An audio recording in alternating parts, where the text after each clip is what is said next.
Hello YouTube, today I'm going to be doing a review on my newly installed HS-5065MG servos. The reason why I upgraded is because I crashed my helicopter and the servo stripped out. Obviously, a lot of people have complaints about that. So that's one reason why I replaced them with these. They're Metal Gear. The other reason is Horizon Hobby didn't have any of the cheap ones in stock. So I think it was a couple months they didn't have them in stock, so that's why I upgraded to those. They are a little heavier. They do feel a little heavier in the airplane, in the helicopter when you're flying around. I mean, it's a little noticeable. Maybe just because I haven't flown it in a couple of months, I couldn't really compare one by one. But it just seems like it's a little heavier. But contrary, it does seem a lot smoother. I mean, precision, it seems a little better that way. Maybe because how I set it up, I had to redo the whole head, everything, and set up everything exactly how I liked it. So when I purchased it, you know, it was just however E-Flight did it. But since I got to set it up exactly how I liked it, it's dead center. All the sticks are centered, so it seems like it flies a little bit better. I don't know if that's the servos or my setup, but the other thing is what I did. Let's see. It was kind of a little not confusing, but they give you the control horns on here. You can't use your original ones. These ones are really big and heavy. So I took a ruler and I measured from the center of the screw to the ball linkage on the previous one to find which hole, and then I drilled that out. I'm not going to really get into how the flybarless unit works. Maybe we can do that in another video, or there's a lot of videos out on YouTube that you can find how to set the flybarless unit up. But you had to do a little bit of thinking that way. Just, I mean, well, it wasn't much, but if you have a little bit of mechanical abilities, it's not bad at all. The other thing is that what I did on mine, you can't really see it, but there's the ball linkage right here. Instead of flipping it, having the ball linkage on the outside, I actually put it on the inside. So the ball linkage is actually facing the plastic inside there. That's just to keep the linkage rod lined up kind of perpendicular, kind of going straight. Otherwise it was kind of sticking out, and it didn't really look good. My lighting's really bad in here. I'm downstairs in the basement. So this rod, otherwise, yeah. And then also what I did is I put a nut and I put Loctite on the nut. So it does stick without Loctite, and if you just use the plastic threads, but I didn't want to really see if it would hold, so I just went ahead and I went to Menards, and that screw, if you use the ball linkages from the 450X, that's a 2mm nut that you need on there.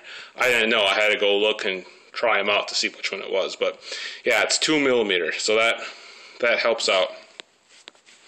Let's see.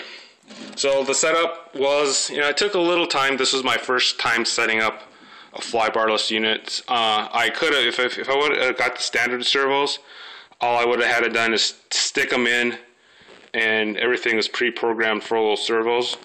But since these are the 5065MGs, you have to do a couple of reversing's on the unit and on your computer radio or your radio to get everything just right. And then you have to set up the swash plate and the tail frequency of the servos, and so it's a little bit more complex if you are switching servos. But if you just use the ones that E-Flight gives you, it's just a matter of plugging in and popping out and plugging new ones in and going. But so it was a good learning experience for me to set it up just the way I like that. The servos seem really tight and really strong, especially the tail servo. I can't believe how strong it is. I mean, you really have to really push on it to get the arm to move, the control arm to move, because it's pretty tight and pretty strong. I was pretty impressed with that.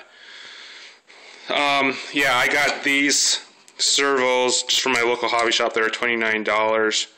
But I think if you go online to, at least I just did a quick search at Tower Hobbies, and I think you can get maybe a couple bucks off at Tower Hobbies if you buy 3 or more or whatever. So that's a good place to do it, and shipping's $5. The express shipping.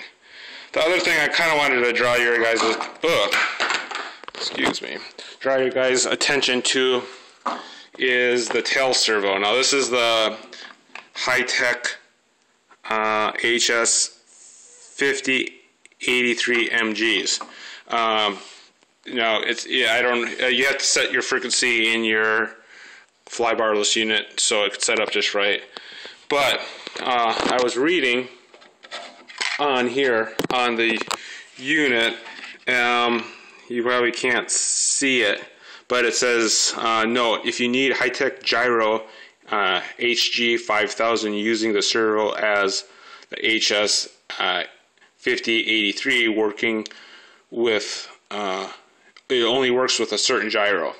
So basically this servo only works with a certain gyro. So I called High-Tech up and I asked them if that's true, if this servo will only work with this HG-5000 gyro, and they said yes, it won't work with any other. So I decided I'll just try it out, and it works just fine. So I don't know what this little note on here says about that, but it works fine. You just even on the BeastX website, they have the servo listed, so it works fine. But the thing is, I did really like how strong it is. It seems strong. It seems fast. I think the standard setting for the original tail servo for the gyro is like 54%.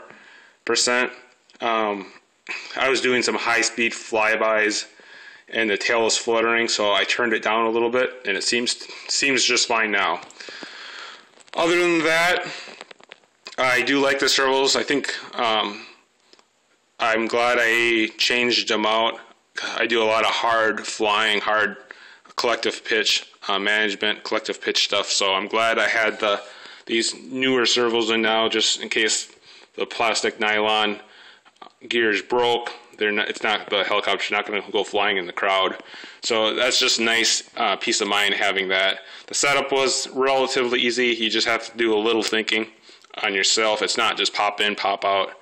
One other thing I didn't really care for is on High-Tech. These are the yellow cords are the High-Tech ones, and they didn't have, you could put them in either direction, up or down. It doesn't really fit in one way. So that was the other thing you had to think about on which way to go. Other than that, it was really good. So that's my review for today. Thanks for watching. Bye.